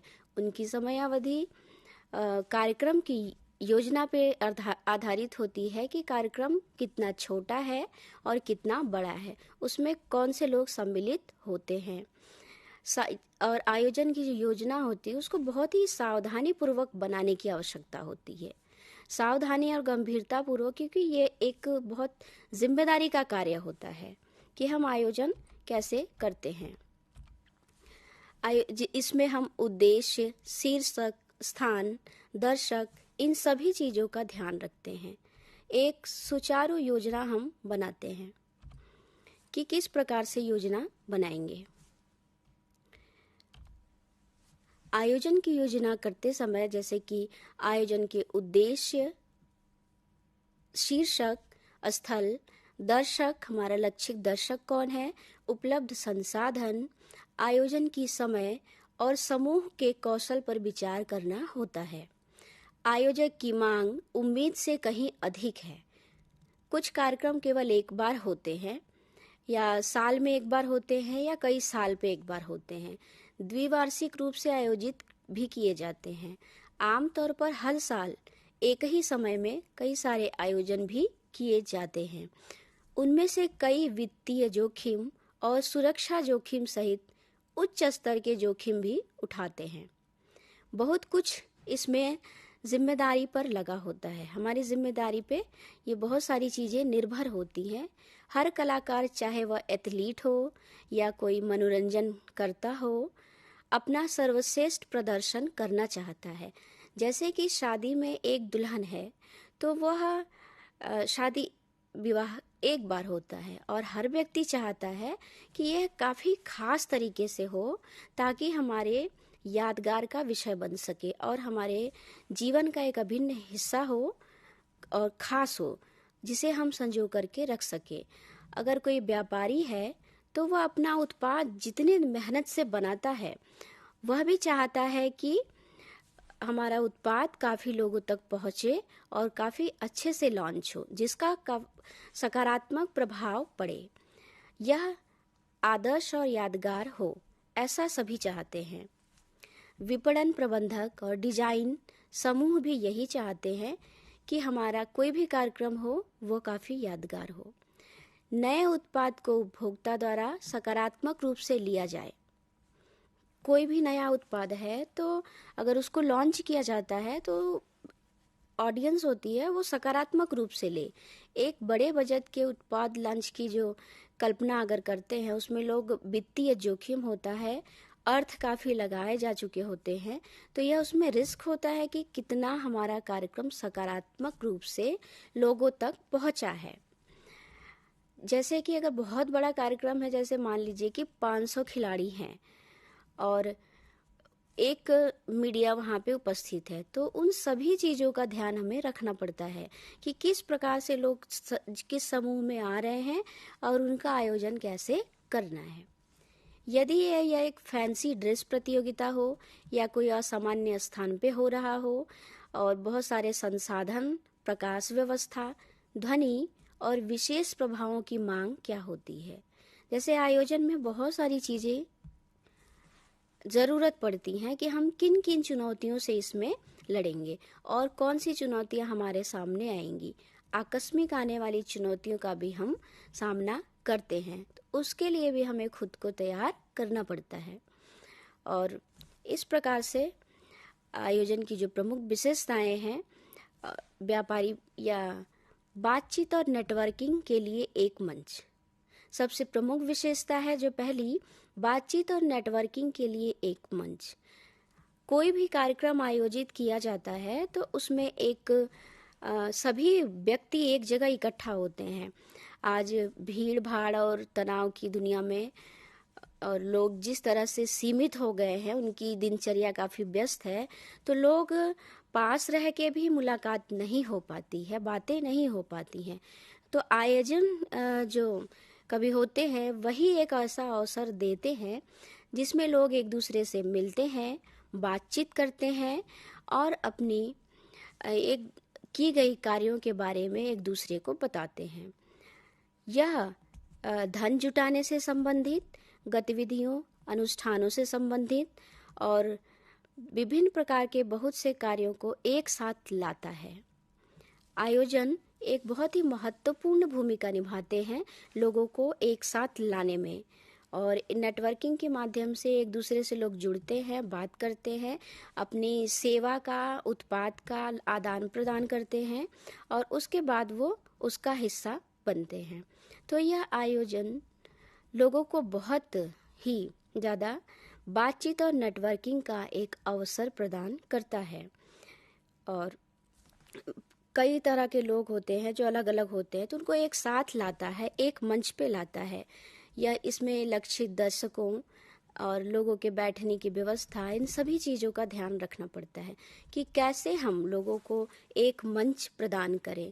जैसे शैक्षिक गतिविधियां अगर आयोजित होती हैं तो शिक्षा से संबंधित लोग उसमें एक साथ आते हैं और शैक्षिक गतिविधियां लोगों तक पहुंचती हैं, क्या शिक्षा में क्या परिवर्तन हो रहा है, कौन सी चीज़ें नई आई हैं, कौन सी नई नहीं है, क्या पढ़ना है, व्यापार के या रोजगार के क्या अवसर हैं, ये सारी चीज़ें शैक्षिक गतिविधियों के माध्यम से लोगों को मालूम चलती हैं। और इन चीज़ों को जो लोग तो सम्मिलित होते हैं वो तो जानते हैं उसमें, परंतु मीडिया के माध्यम से बहुत ये चीज़ों को वो दूर दूर तक बताते हैं। एक देश के एक कोने में बैठा हुआ व्यक्ति भी उससे अवगत होता है, जिससे वो अपनी क्षमता के अनुसार रोजगार का चयन करता है और जिस क्षेत्र में वह जाना चाहता है शैक्षिक गतिविधियों के आयोजन के माध्यम से वह सम्मिलित होता है। जैसे रोजगार मेला, सेमिनार, वर्कशॉप या कार्यशालाएं आयोजित होती हैं या पुस्तक मेला आयोजित होते हैं और ऐसे अन्य प्रकार के कार्यक्रम होते हैं। अगर धार्मिक कार्यक्रमों की बात करें तो धर्म भी हमारा बहुत ही सशक्त माध्यम होता है जो हमारी आस्था को बढ़ाता है और एकजुट करता है।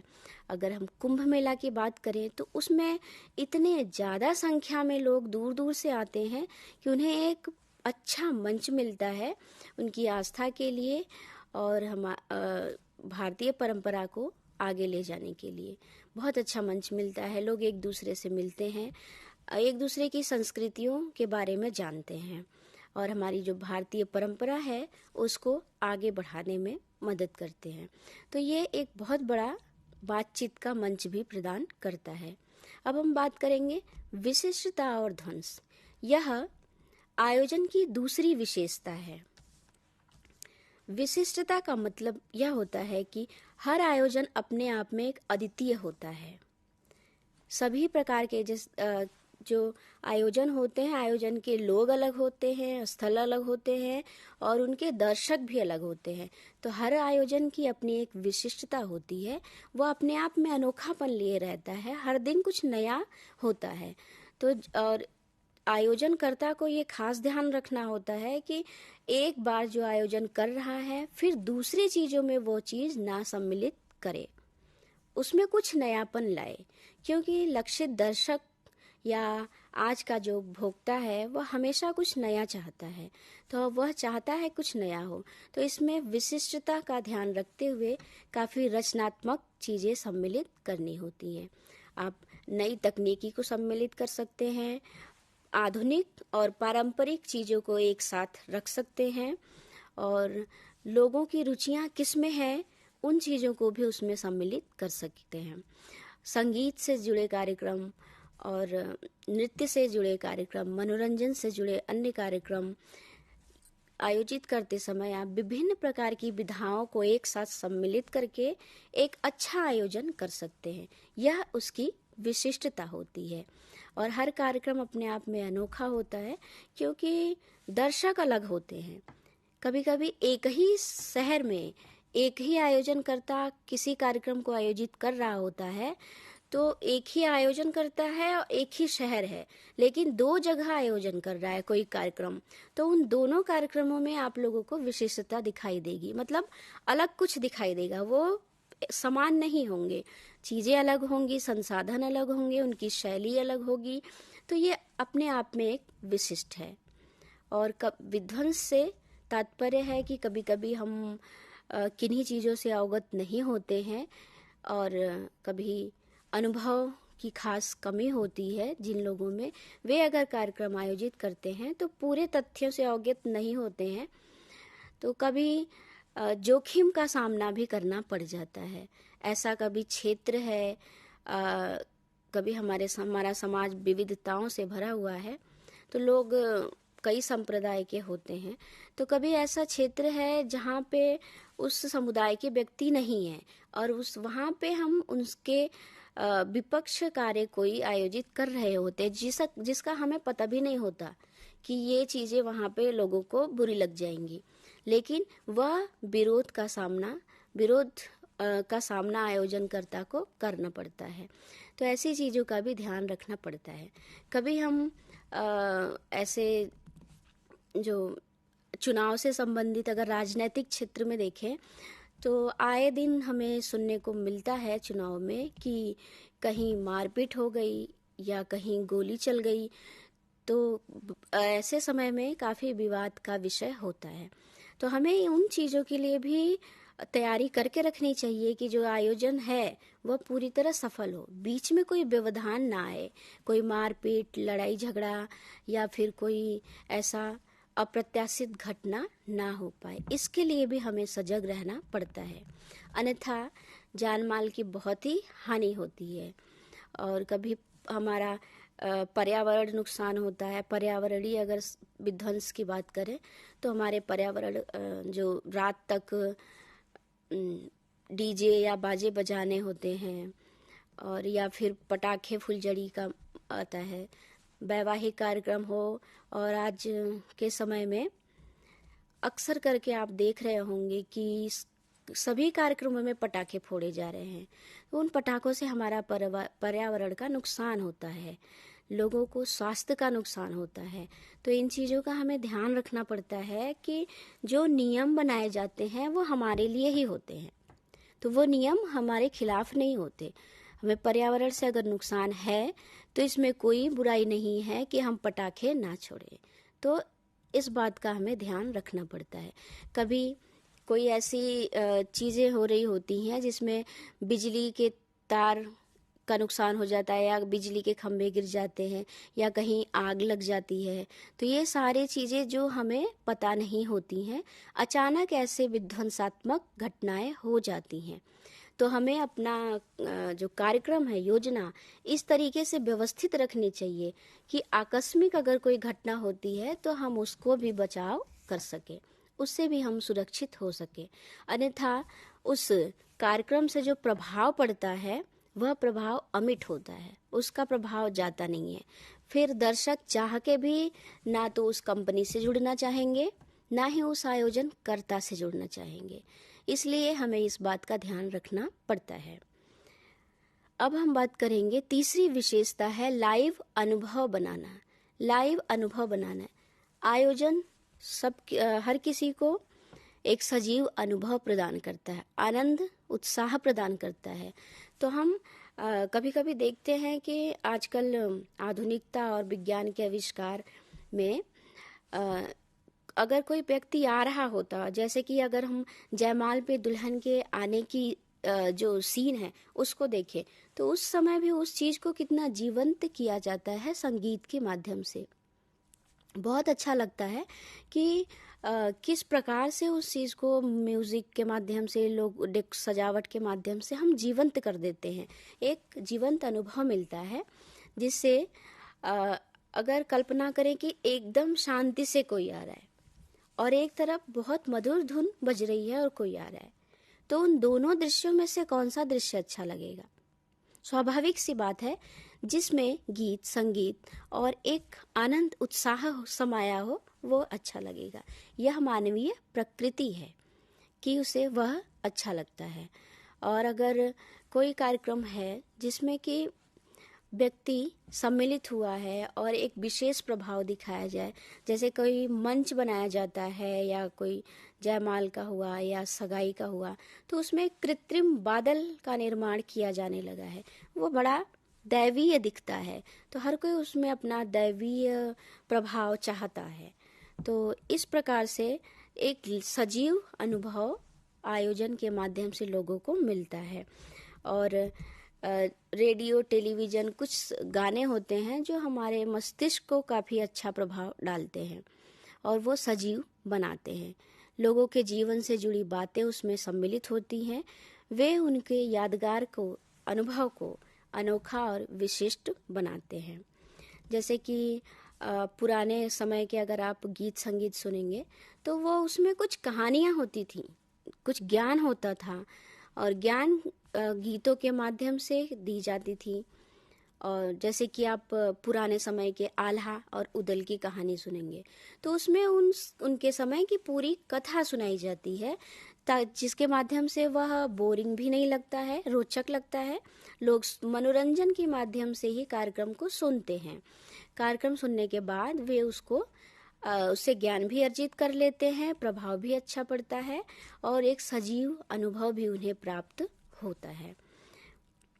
और इस प्रकार से वे अपने जो ब्रांड होता है, उनको ब्रांड को कभी कभी कोई पीपीटी के माध्यम से कुछ दिखा रहा होता है, तो कहीं एकदम शांत पीपीटी चल रही है और कहीं आप एकदम सजीव तरीके से आ रहा है जा रहा है, उसमें म्यूजिक है, तो कैसे प्रभावी बनाते हैं। इसका दर्शकों पे या बाजार पे, उपभोक्ता पे एक बहुत ही सकारात्मक असर पड़ता है, जिससे वो प्रभावित होते हैं।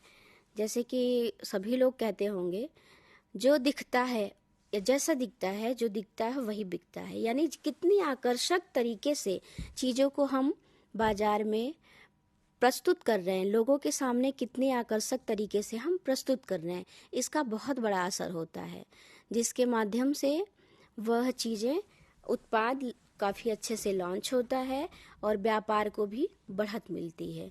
हमारे पर्यटन के क्षेत्र में, पर्यावरण के क्षेत्र में, भारतीय अर्थव्यवस्था के क्षेत्र में काफ़ी सुधार होता है और फायदे भी होते हैं।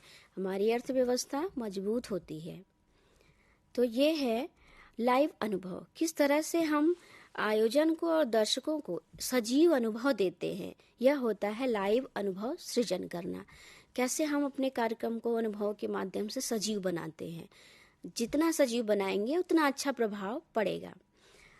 अगली विशेषता है मनोरंजन समारोह और अनुष्ठान। मनोरंजन समारोह और अनुष्ठान, यह आयोजन का सार होता है। जैसे कोई आयोजन हो रहा है तो उसमें जो मनोरंजन है वह उसका सार होता है। आपने कहानी सुनी होगी कि ब्रह्मा जी ने पूरी सृष्टि को बनाने के बाद भी बहुत शांत थे एकदम से। उन्हें कुछ खल रहा था कि कुछ तो है जो सृष्टि में नहीं है। फिर उन्होंने कि क्या नहीं है, पेड़ पौधे, पहाड़, झरने, नदियाँ, तालाब सब कुछ बना दिए, लेकिन उसमें कुछ तो है जो नहीं है।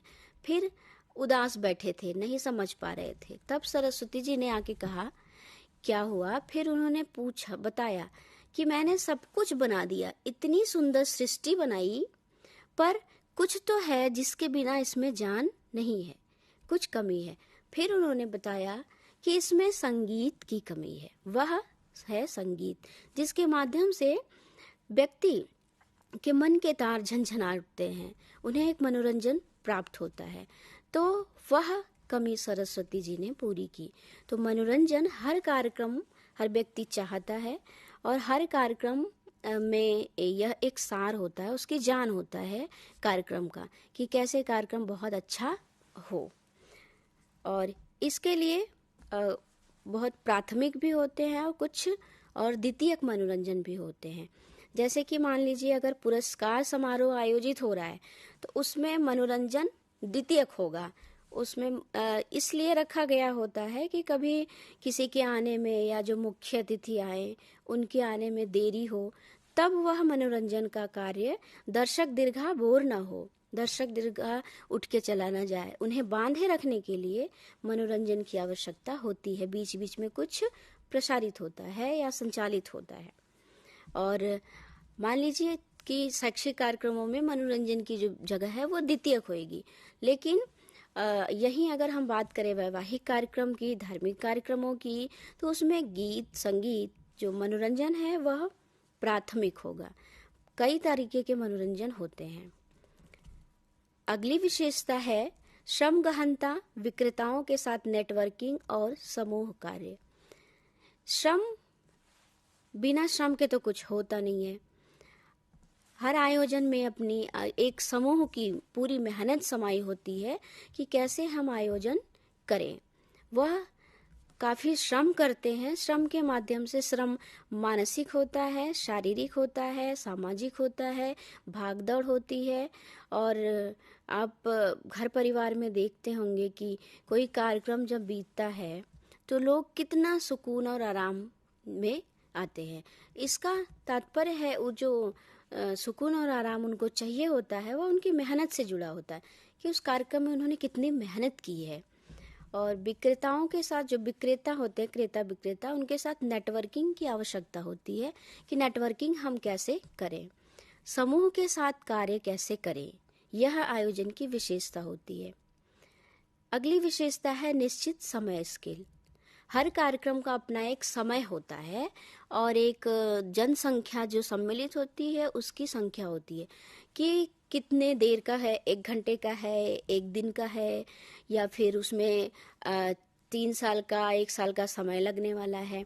जैसे ओलंपिक खेल, कुंभ मेला और राष्ट्रमंडल खेल, ये और फिल्म फेयर अवार्ड, ये सारे कार्यक्रम 1 दिन के नहीं होते। इसमें एक लंबा समय लगता है। इसके आयोजन में, विचार करने में, उसकी योजना बनाने में, उसके क्रियान्वयन में समय लगता है और वो होता भी है लंबे समय के लिए, जिसमें काफ़ी संख्या में लोग, ये एक बड़े स्तर का होता है जिसमें लोग भी सम्मिलित होते हैं ज़्यादा और जोखिम भी ज़्यादा होता है, और इसमें मीडिया की भी काफ़ी अपनी भूमिका होती है। तो हर कार्यक्रम का अपना एक समय होता है, उसके अनुसार ही आयोजन किया जाता है। अगली विशेषता है वित्तीय योजना। अर्थ हर चीज की ऋण होती है, बिना अर्थ के आयोजन नहीं हो सकता। आयोजन क्या, कोई भी कार्य नहीं हो सकता। तो वित्तीय योजना को हम कितना आयोजन है, कितने लोग शामिल हैं, उसका एक पूरा खाका, पूरा संरचना बना लेना चाहिए कि हम किस तरीके से कर रहे हैं, कितना इसमें बजट लगेगा, और जितना बजट लगेगा उससे थोड़ा सा बजट बढ़ा के रखना चाहिए। तो हमें अपनी, कभी कभी अचानक कोई आवश्यकता आ जाती है या हमें कार्य करते समय भी कुछ बातें या कार्य छूट जाते हैं, तो उस समय के लिए भी हम उसको रखते हैं। तो बजट पूरा हमें पहले ही निर्धारण कर लेना चाहिए और उस थोड़ा बजट एक्स्ट्रा भी रखना चाहिए। अगली विशेषता है माहौल। आयोजन हमें एक अच्छा माहौल प्रदान करता है। माहौल इंसान की मानसिक, सामाजिक स्थिति को बेहतर बनाती है। जैसा आयोजन होगा, सकारात्मक होगा, वह माहौल सकारात्मक बनेगा। हमें हर जगह पे, अपने घर, परिवार, ऑफिस, सब जगह पे हमें सकारात्मक माहौल की आवश्यकता होती है। तो यह ज़रूरी है कि हम ऐसा आयोजन करें जिससे कि माहौल सकारात्मक बने। और एक आखिरी जो विशेषता है, वाह फैक्टर। किसी कार्यक्रम में हम सम्मिलित होते हैं और आपने देखा होगा कहीं कहीं जाके लगता है, अपने आप मुंह से निकल जाता है, वाह कितना अच्छा आयोजन था। तो ये कारक हमें सम्मिलित करना होता है जिससे दर्शकों को अच्छा लगे और उन्हें एक वाह फैक्टर उसमें सृजित हो और उन्हें आनंद आए, वे संतुष्ट हों। तो आज आपने जाना आयोजन की विशेषताएं क्या होती हैं, जिसमें कि बातचीत का कौशल, विशिष्टता ध्वंस, लाइव अनुभव बनाना चाहिए, मनोरंजन समारोह अनुष्ठान का ध्यान रखना चाहिए, श्रम गहनता और विक्रेताओं के साथ, क्रेता विक्रेता के साथ नेटवर्क कैसा होना चाहिए, इसका ध्यान रखना चाहिए। निश्चित समय होता है, हर कार्यक्रम का अपना एक समय होता है, उसके अनुसार ही हम आयोजन करें। वित्तीय योजना बड़ी ज़रूरी होती है, तो वो हम पहले निर्धारण कर लें। माहौल सकारात्मक बनाएं। कहते हैं कि हम अपना 80% अपने सकारात्मक रवैये से, सकारात्मक सोच से प्राप्त कर लेते हैं, और तो इस तरीके से सकारात्मक सोच के साथ कार्य करना चाहिए ताकि हमारा माहौल सकारात्मक बना रहे और लोगों को भी उसमें आनंद आए। एक तनाव रहित व्यक्ति भी आए तो उसका मानसिक जो संतुलन है वो अच्छा हो जाए, वो खुश हो जाए देख करके, ऐसा होना चाहिए। और वाह फैक्टर का भी हमें सृजन करना चाहिए कि लोग कार्यक्रम को देख करके कहें कि वाह बहुत अच्छा आयोजन था। इसी के साथ हम आपसे विदा लेते हैं। धन्यवाद, नमस्कार।